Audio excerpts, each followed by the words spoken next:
ఎట్లా వ్యవసాయమా మీరు కూడా? మాకేం భూమి లేదు, ఒక్క భూమి లేదు, గుంట లేదు. మేము ఆ చేతుల మీద కట్టుకున్నాం ఇల్లు. మాకు ఎవ్వరు ఇప్పలేరు. డబుల్ బెడ్రూమ్ రాలే? డబల్ బెడ్రూమ్ కాదు, ఒక్క బెడ్రూమ్ ఇట్లేరు ఇరువరకు. ఒక్క కాదు లేనులకు మరి ఇంత భూమి అన్నా పైసలు అన్నా ఇయ్యాలి కదా. ఉన్నోన్ ఇల్లు డబ్బులు ఉన్నోనికే పెడతారు, లేనోనికి మాత్రము ఈ తెలంగాణ వాళ్ళు అయితే ఒక్క రూపాయి మాకు ఇరువరకు ఇయ్యలేరు. మాకు ఏమి ఇయ్యలేదు, సాయపడలేదు, ఒక్క రూపాయి సాయపడలేదు సార్ మాకు. ఇంకా ఎందుకు వేయాలి ఓటు? ఎందుకు వేయాలి? మాకు ఇల్లు లేదు, మరి భూమి లేదు. ఇప్పుడు అందరి భూముల మీద పైసలు వస్తున్నాయి, మాకు 10 రూపాయలు ఇయ్యాలి కదా. మరి లేనోళ్ళకి ఇవ్వకపోతే ఎట్లా బతారు చెప్పు? ఓటే అని వస్తారు. తెలంగాణ 10 ఏళ్ళ మా పాలన తెలంగాణలో పేదోడు లేడు, అందరు అన్నారు.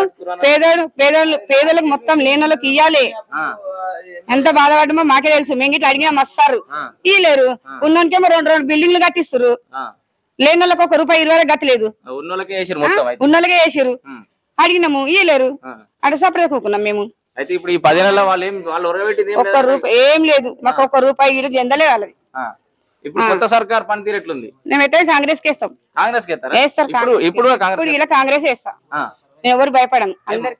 కేసీఆర్ ఒకటి ఆడలంతా ఏం చేసిందంటే కాళ్ళు ఇచ్చిండు, 200 పింఛన్ ఇచ్చిండు, 2 ఏళ్ళ పింఛన్ ఇప్పుడు చేసిండు.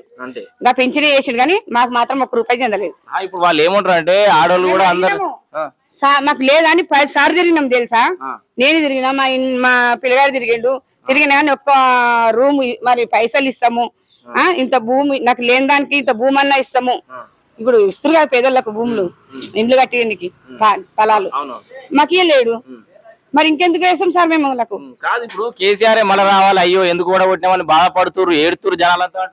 ఏడ్చుకొని కేసీఆర్ పోయింది సరే, మేము వీళ్ళకే వేస్తాం అంతే. వేరే ముచ్చట ఏం లేదు, మాకు మాత్రం ఒక్క రూపాయి చెందలేదు ఇల్లుకు. మరి మాకేం భూమి లేదు, ఏది లేదు. మాకు రెక్కల మీద బతాం, పంపిణీలో వేసుకోండి మా పిల్లగాని నేను.